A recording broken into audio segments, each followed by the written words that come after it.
لازم افعال. انگریزی میں آپ انہیں انٹرانسٹیو وربز کے نام سے یاد رکھ سکتے ہیں. یہ وہ افعال ہوتے ہیں جنہیں مفعول کی ضرورت نہیں ہوتی. متعدی افعال تو یہ وہ افعال ہوتے ہیں جن میں مفعول کی ضرورت ہوتی ہے. اگرچہ جملے میں آپ مفعول لائیں یا نہ لائیں یہ الگ بات ہے، لیکن یہ ہے کہ ان کا مفعول ہوتا ہے اور آ جاتا ہے، آ سکتا ہے جملے میں. مفعول جو ہے جملہ فعلیہ میں مفعول بطور پروناؤن. مجھے بتائیے کہ ایک جملہ فعلیہ ہے نصرہ، جی کام ہوا ہے اور دوسرا کام آپ نے یہ کرنا ہے کہ کیا کس نے ہے. کیا کام ہوا ہے، کس نے کیا ہے؟ مدد کرنے کا کام ہوا ہے اور کرنے والا ہوا ہے. نصرہ اس نے مدد کی. آگے میں کہتا ہوں زیدن. اب مجھے بتائیے زید کا اعراب کیا ہے؟ منصوب ہے نا، اور منصوب کس کا اعراب ہوتا ہے؟ مفعول کا. اب آپ کو پتہ چلے گا کہ جو مدد کرنے کا کام ہوا ہے نا وہ اس پر ہوا ہے. تو اب ترجمہ کیا کریں گے؟ اس نے زید کی مدد کی. اب میں یہ چاہتا ہوں کہ زید کی جگہ پر پروناؤن استعمال کروں، یعنی نصرہ زیدن کی اگر آپ انگریزی کرنا چاہیں تو کیا ہوگی؟ ہی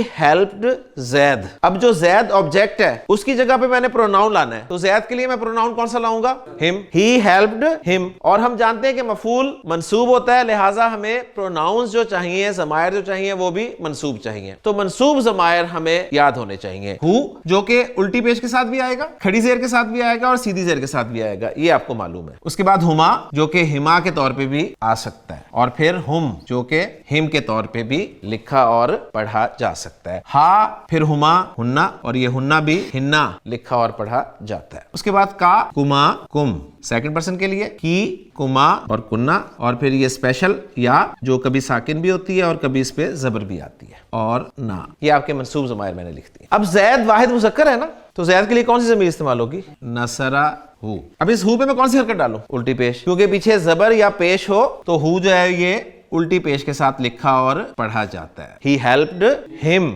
نصرہما ہی ہیلپڈ دیم. نصرہ ہم ہی help them. All of them کہہ لیں. نصرہا ہی ہیلپ ہر. نصرہما نصرہن. نصرہ کا He helped you.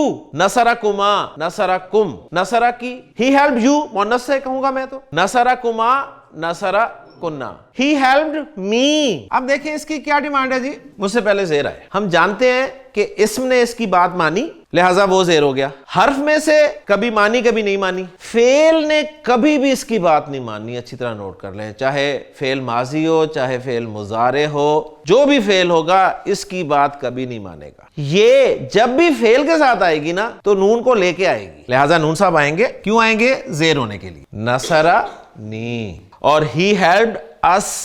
نصرنا ظلمنا. اس نے ہم سب پر ظلم کیا. ظلمنا اس کا کیا مطلب ہے؟ ان دونوں میں کیا فرق ہے؟ تو آپ کہیں گے جی میم کی حرکت کا فرق ہے بس. اچھا اس نے ظلم کیا کہاں سے ہمیں پتا چلا؟ ظلما سے، کیونکہ یہ ماضی کا پہلا صیغہ ہے. اور نا جو ہے یہ ضمیر ہے منصوب مفعول کے طور پہ آئی ہوئی ہے. اب یہاں پر آپ دیکھو ظلمنا. ظلمہ کی گردان کرو ذرا. شابش. ہاں شابش شابش. ہاں شابش.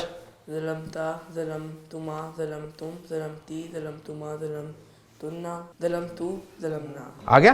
ہم نے ظلم کیا بس. اور ظلمنا کا مطلب ہے اس نے ظلم کیا ہم سب پر. یہ والی نا ضمیر جو ہے یہ ضمیر مرفوع متصل ہے کہ بتائیے 2 میں سے ہے کہ 12 میں سے؟ 12 میں سے ہے.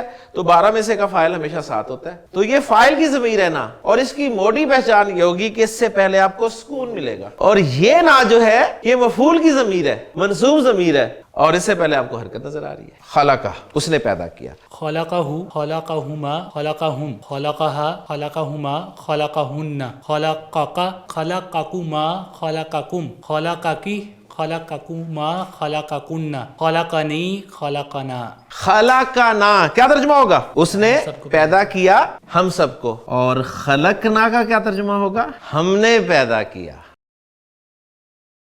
یہ گردان ہے ماضی کی نصرہ کی، اور یہ پروناؤنز ہیں. نصرتہا کس نے کی ہے اور کس کی ہے؟ یہ 2 چیزیں بتانی ہے. شاباش. میں نے مدد کی اس ایک مؤنث کی. نصراہما ان 2 مذکر نے مدد کی ان 2 مذکر کی. نصرتنی نصرتنی تو نے میری مدد کی. نصرتم زیدن تم سب نے زید کی مدد کی. زید کی جگہ کون سی ضمیر آئے گی ان میں سے؟ ہو آئے گی نا. کیا لگاؤں اس پہ؟ سیدھی پیش آئے گی نا. نصر